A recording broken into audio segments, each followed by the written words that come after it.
sa mga kagutom ng mga nagraraling mga bobo. Hay, Diyos mio, Marimar. Speaking of rally-rally, unahin natin ito. Mga Pilipino. Mga Pilipino nagrally sa Qatar, inaresto.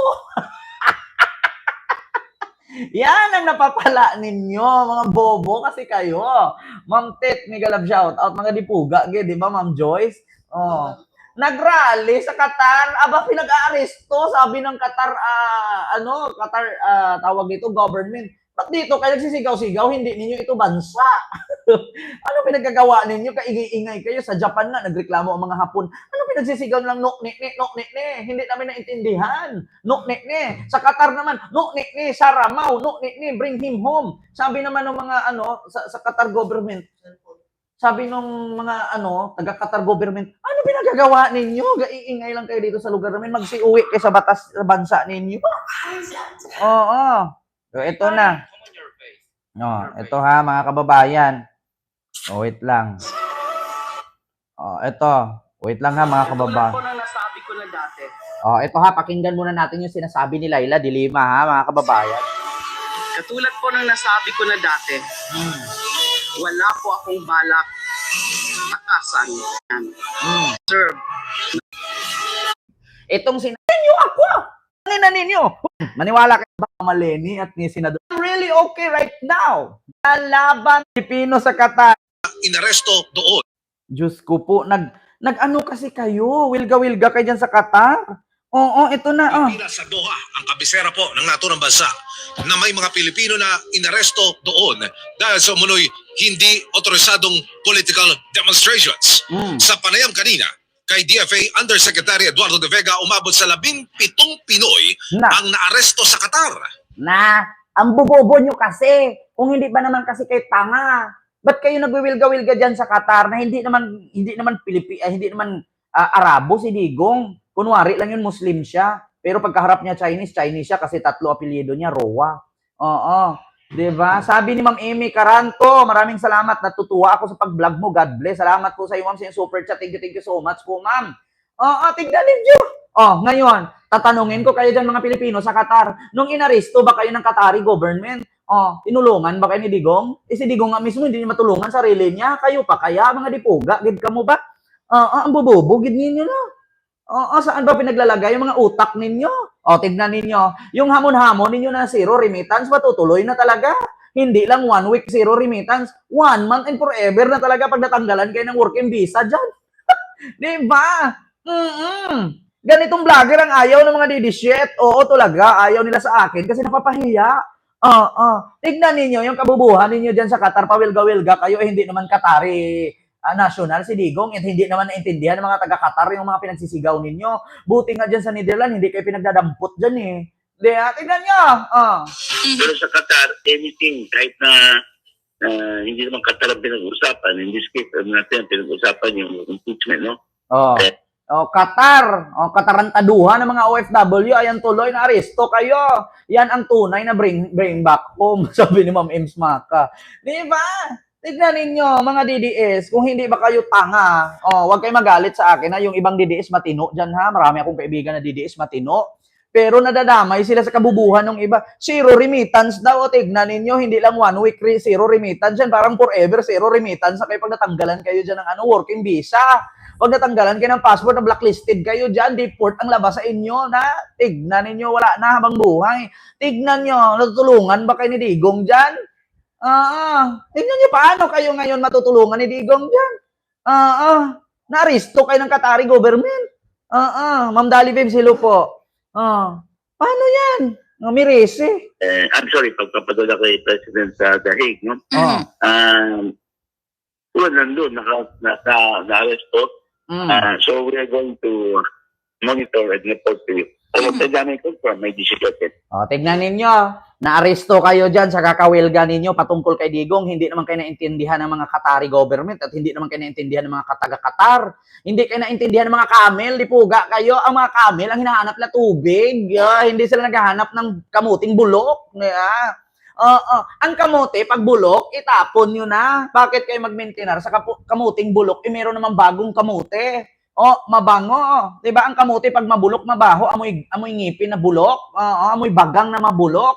Oo. Ang kamote pag mabulok, ibaon, itapon. Huwag na kayong manatili sa kamuting bulok. Sigaw kayong sigaw diyan. Bulok na kamote, ibalik sa bahay. Bulok na kamote, ibalik sa Pinas. Bulok na kamote. Pag ang kamuting bulok na, amoy bulok na bagang yan, itapon nyo na. Ngayon, tignan ninyo. Sino na naman tutulong sa inyo ngayon? Si BBM. Sino tutulong sa mga naaresto dyan sa Qatar ngayon ng mga Pilipino? Si BBM na naman. Kahunghangan ninyo yan. Ayaw ko magmura, pero putang ina ninyo, mga DDS. Ma'am Miriam De Luz, maraming salamat yung $10. Super sticker, thank you so much po. And kay Ma'am Ems Maka, kay Fatman Putnom, and kay Ezzy, Miguel, shoutout po sa'yo dyan. Tignan ninyo, inaresto sa Qatar, 17 Pilipinong nagwelga na hindi naman naintindihan ng Qatari government. Nagwiwilga-wilga patungkol kay Digong na bring back home. Sinong papauwiin ninyo bring back home dyan sa Qatar? Nandun sa dahig sa Netherlands si Digong. Tignan ninyo sa kahanghangan ninyo, sa kabubuhan ninyo at katangahan ninyo. Sinong tutulong ngayon sa inyo dyan na nakulong kayo dyan sa Qatar? Kung ako kay BBM, how dare you? Tinatawag nyo kong bangag, tinatawag nyo kong weak leader, tinatawag nyo kong adik, tapos ngayon nakulong kayo dyan sa Qatar, si BBM na naman sisihin ninyo, hindi kayo pinagtanggol. Kung ako kay BBM, sana lindolin kayo ng 7.7 magnitude Diba? Diyos mio, Marimar. Diba? Buti hindi kayo sa Thailand nagwilga-wilga kasi kung doon kayo sa Thailand at bagsakan kayo ng building doon na 7.7 magnitude, di patay kayo lahat mga DDS. Diba? Blacklisted na dapat mga yan.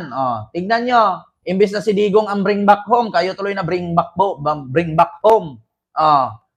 Diba?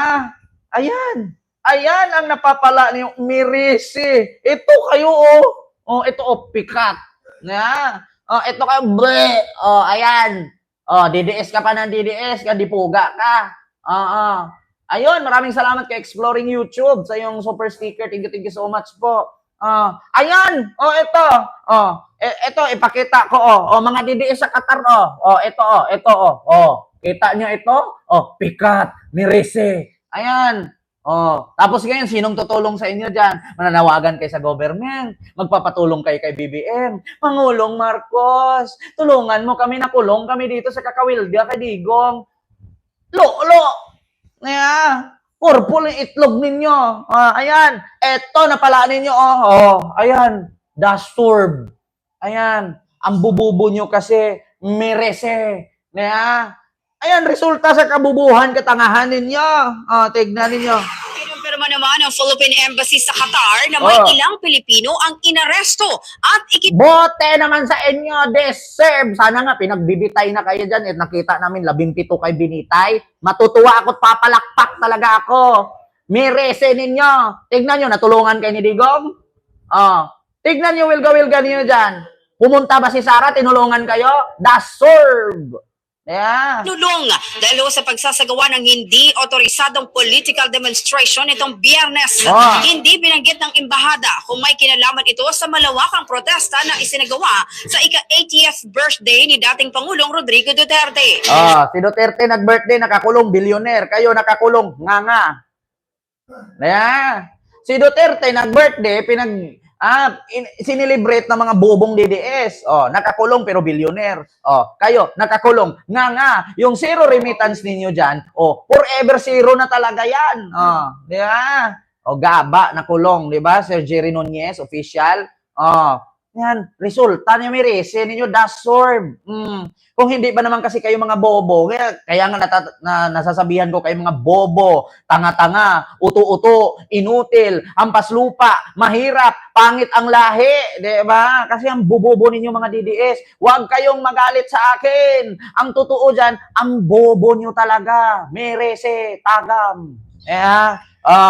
Tignan nyo, natulungan kayo ni Digong, lumabas ba si Digong at sinabihan ang Qatar government na palayain mo yan kasi zero remittance yan habang buhay. Ano na masasabi ninyo ngayon? Sinasabi, eto yung vlogger na galit ang DDS. Bakit? Napapahiya na naman. Ayan, tignan nyo mga hakbang ninyo. Isipin ninyo yung mga consequences Sabi nga ni Juan Ponce Enrile, bago kayo maghamon sa government, make sure na hindi nyo kailangan ang gobyerno. Make sure na hindi nyo kailangan ang gobyerno. Ayan. Nagresulta na yung rally-rally ninyo. Nakulong kayo. Sinong tutulong sa inyo ngayon? Magmamakaawa kay BBM. Hindi kayo kawalan, 17 lang kayo. Panagutan nyo yan. Deserve nyo, mga bobo kayo. Ngayon, si BBM na naman sisihin yan. Si BBM na naman ang sisihin dyan. Yan ang consequences ng mga kabubuhan ninyong galaw. Make sure na kapag kayo kumalaban sa gobyerno, hindi kayo mangangailangan bandang huli. Pag-isipan nyo yan ng mabuti. Baka babalik sa inyo yung pambabanta ninyo sa gobyerno. Sabi ni Enrile, nagkatotoo nga. Ken, puro emosyon, pinapairal ng mga DDS, nakakalimutan mag-isip, ayan tuloy.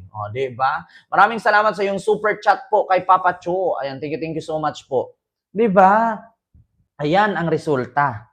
Diba? Ito. Sa ngayon, nakikipag-ugnayan na ang Embahada ng Pilipinas sa mga lokal na otoridad sa Qatar para mabigyan ng kaukulang tulong ang mga nahuling Pilipino. Diba? Ganyan. Ganyan ang sinasabi ninyong weak leader. Ganyan ang sinasabi ninyong bangag at adik. Tignan nyo, pagkatapos na sabihan ninyong adik, bobo, bangag, kurakot, si BBM pa rin tumutulong sa inyo. Diba? Nakipagsundo pa rin ang Embahada ng Pilipinas sa inyo. Hindi ba kayo nahihiya? Sana mabasa ko dito yung pangalan ng mga nahuling mga Pilipino sa Qatar at sana makikita ko yung mga mukha at pagmumurahin ko sa harap-harapan. Ito yung sinabi ninyong weak leader si Marcos. Ito yung sinabi ninyong bangag si Marcos. Pero si Marcos pa rin ang tumulong sa inyo, mga putang ina ninyong lahat, mga DDS. Ang kakapal ng mukha ninyo. Diyos ko, ang kakapal ng mukha ninyo. Pawilga-wilga kayo dyan, parali-rali kayo dyan. Nung nakulong kayo, si BBM na naman may kasalanan. Utang ina ninyong lahat, mga DDS. Pasensya na, napagmura tayo.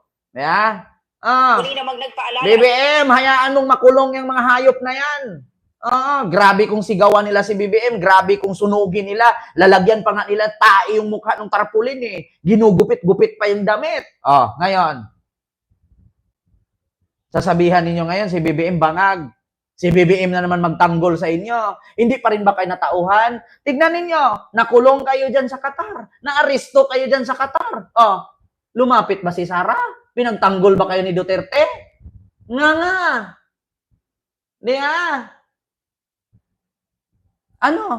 Tinulungan kayo ni Duterte? Pinuntahan kayo ni Sara? Siyempre, ang unahin ni Sara, yung tatay niya kasi hindi kayo mahalaga sa kanya. Yung tatay niya ang unahin niya kasi pag natege yon may mamanahin sila.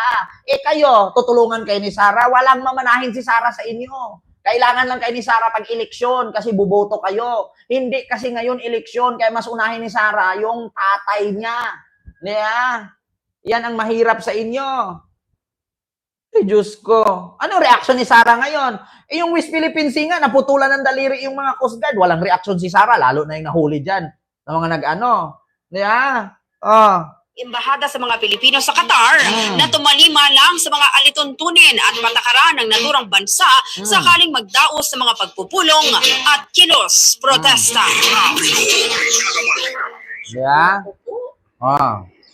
Yung mga Pilipinong hinuli kahapon ng mga kapulisan dyan sa Qatar dahil tingnan niyo lumako si sila ate. sa rally sa harap ng embahada. Nakatakda na pong pauwiin. Deportation po ang Deportation. mangyayari sa mga Pilipino na ito na lumako dyan Nako. para magprotesta sa harap ng embahada sa Qatar. Nag-birthday lang si Digong, sinira niyo na yung buhay ninyo. Diba? Yung mga nakaasang pamilya sa inyo, Oh. paano ngayon? Nga. Ayan, nga. Sino tutulong ngayon sa inyo? Wala. Si Digong? Walang digong. Si Digong nga, di makalaya Tutulong ngayon sa inyo? Si Sara? Wala. Siyempre, di tutulungan ni Sara yan. Wala siyang mamanahin dyan. Anong makukuha ni Sara sa kanila? Malamang unahin ni Sara si Digong. Bakit? May mana yun. Anong mamanahin ni Sara sa kanila? Yung kabubuhan, hindi mamamana ni Sara yung kabubuhan na yan ng mga Pilipinong yan. Deserve. Uunahin sila, maganda buhay nila. Kahit naman kulong yung tatay nila. Milyonaryo sila. Mayaman Billionaire si Digong. Sabi ko nga sa inyo, si Digong mamamatayang billionaire, kayo mamamatay nga. Buti pa nga yung una sinabi ko, si Digong mamamatayang billionaire, kayo mamamatay worker. Paano pa kayo sasabihin worker ngayon? I-deport nga kayo. Anong gagawin nyo sa Pilipinas ngayon? Magtanim ng kamote. Magtanim ng kamuting kahoy, mangutang sa 5-6, sumali sa linding. Tapos pag hindi nakabayad, sabihin agad, nak, sabihin mo sa Bombay, wala si mama tulog. Tapos sasabihin ng anak, wala daw po si mama, natulog daw po, sabi niya. Di ba? Ganyan na ang palusot ninyo ngayon. Tingnan nyo, tinulungan ka ni Sara? Tinulungan ka ni Digong? Si Digong nga, hindi niya kaya tulungan sarili niya rally pa more. Ayun ang resulta ninyo. Ito lang masabi ko sa inyo, utang ina ninyong lahat, mga DDS. Ayan. Ay, ang bububo nyo kasi. Si Robin Padilla bilang Vice President ni Sara. Si Sara daw ang President. Si Bongo left the group. Left the group si Bongo. Bakit? Hindi matanggap-tanggap ni Bongo na si Robin maging Vice ni Sara. Di ko lang alam. Ito yung nabali-balita. Bali-balita lang daw. Ito daw. Chismis ito ha. Huwag paniwalaan. Chismis ito, wag paniwalaan. Si Bongo daw nag-iba ang ihip ng hangin. Parang may something sama ng loob kay Sara ngayon. Kasi si Robin daw ang gawing vice, hindi siya. Nagtampo si Bongo. Ayun, nagmukmok sa gilid. Naglagay ng apog, boyo, tabako. Apog, boyo, tabako. Sabay likit, nganga. Ganon. Yan, mahilig si Bongo sa ganyan. Apog, tabako, bunga, boyo, lekit, nganga. Tapos maya-maya, ngayon, tingnan yung ngipin, pula. Yan. Kung basihan, alam nyo sa totoo lang mga kababayan, kung basihan ang bungal, tapos adik, tignan ninyo ang ngipin ni Bongo. Hindi ako naninira, which is totoo yan. Kaya sabi ko sa inyo, yun ang aking nabalitaan ngayon. Si Bongo daw, sumama ang loob kay Sara. Bakit? Kasi, mga kababayan, si Robin daw gagawing vice. Si Bongo, nagtampo. Di ko nga alam kung umakyat yata yun sa puno ng mangga, tumalon.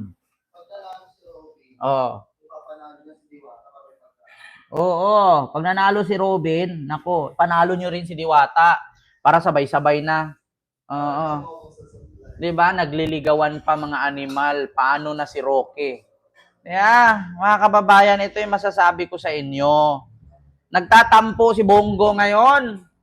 Kasi, ang expected ni Bongo, siya ang maging vice ni Sara. Siya na nga daw tatay ni Kitty. Ako muna pansamantalang daddy mo ngayon habang wala si Tatay Diggs. Naku, dalawa pa. Magkaribal pa sila ni Ipe. Nako, Diyos mio Marimar. Bongo. Nawala na. Nagtampo. Totoo ba mga kababayan? Nagtampo daw si Bongo. Kasi si Robin daw gawing vice ni Sara sa 2028. Hindi daw siya. Eto ha. Bongo. Hindi vice ni Sara. Naku, hanapin natin. Sa 2028. Nagtatampo. Ito na. Padilla, sa The Hague, ipinakilala daw siya ni Harry Roque bilang vice-presidente ni VP Sara Duterte. Ito na.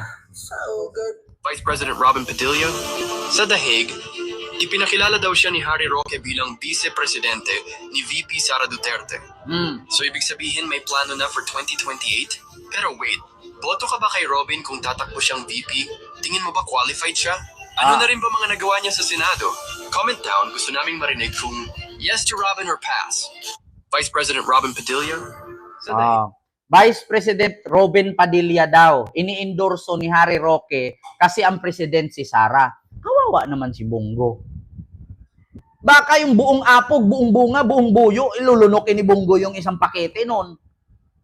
Maya-maya pulang-pula na yung nguso. Oh, yung brace ng ngipin niya, yung brace nun, yung bakal, color silver, magiging pula na yon. Ubusin niya, kakanguya, ganon. Oh, nako, kawawa naman si Bongo. Tatay! Tatay! Alala nyo, tatay!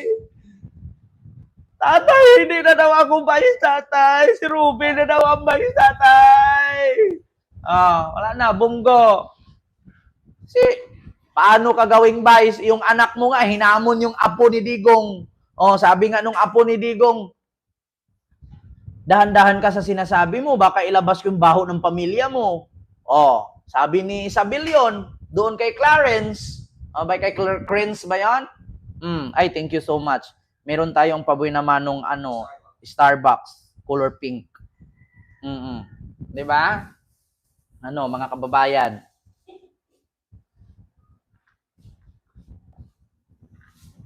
Baka may mutual understanding na. Hindi lang mutual, ma'am. Break up talaga. Eto na si Gangs TV5. Pangit ng pangalan mo, kaya wala kang viewers, animal ka. Kahit ako subscribers, Gangs TV5. Wala, ayaw ko i-subscribe yan. Di ba? Nako.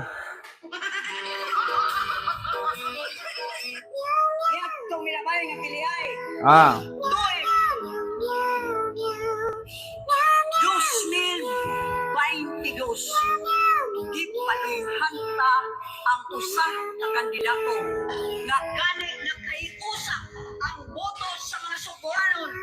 Kay ang Subo mao'y mihatag sa labing dako nga boto. I said earlier, wala siyang magagawa sa ngayon.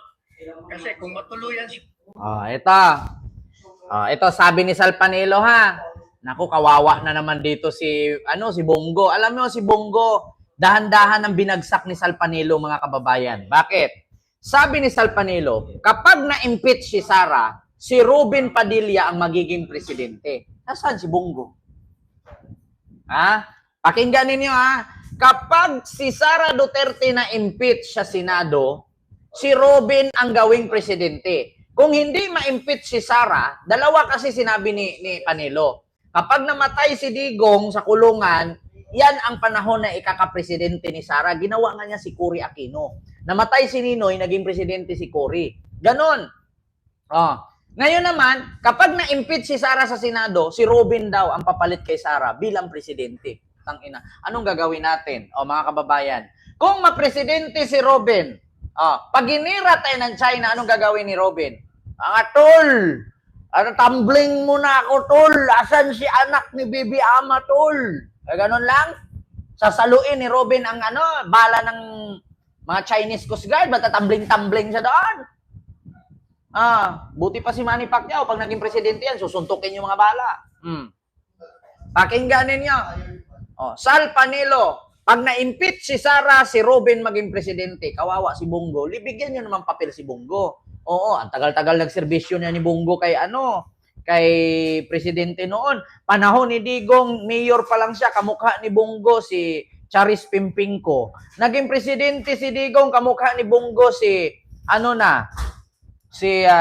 Aisa Sigera. Ngayong hindi na presidente si Digong, kamukha na kami ni Bongo. Di ba? Ito, pakinggan niyo sa Panelo. Ma-disqualify, makonvict, kulong, ang tao magre-react. Kung ang reaction is not such in a magnitude that will overthrow the president's power, ang mangyayari niyan, itutuloy mo ang eleksyon. Ang problema ngayon, sino ang itatakbo mo? Meron na ako sabi dyan, nag-usap na kami ng presidente. Yan, Ba't pa niya, pinakulong yan, ang patatakboy namin, si Robin Padilla. Pag si Robin Padilla, game over. Pag nakulong daw si Sara, kapag na-impeach at na-convict si Sara, nag-usap na daw si Panelo at si Digong. Ngayon, nagkamali Si Digong ang nakulong. Si Sara, kukulong pa lang. Sino daw papalit na presidente? Si Robin. Game over na daw. Alam mo, Panelo, hindi na ako maniwala sa iyo Yun ngang motion na pinanglalaban mo Supreme Court, tinanggihan Hindi nga lumusot Si Harry Roque, tinanggihan mo, hindi mo kilala. Magpataba ka muna. Oo, bago kita paniwalaan. Si Harry Roque, magpapayat ka muna. Alam mo, minsan sa mga DDS, may mga kanya-kanyang definition, no? May mga kanya-kanyang trademark. Yung isa, butanding. Yung isa, butiki. Oh. Di ba? Kapag na-impeach at na-convict si Sara sa impeachment, si Robin daw maging presidente. Kahit DDS, hindi iboto yan si Robin. Hindi iboto si Robin ng DDS.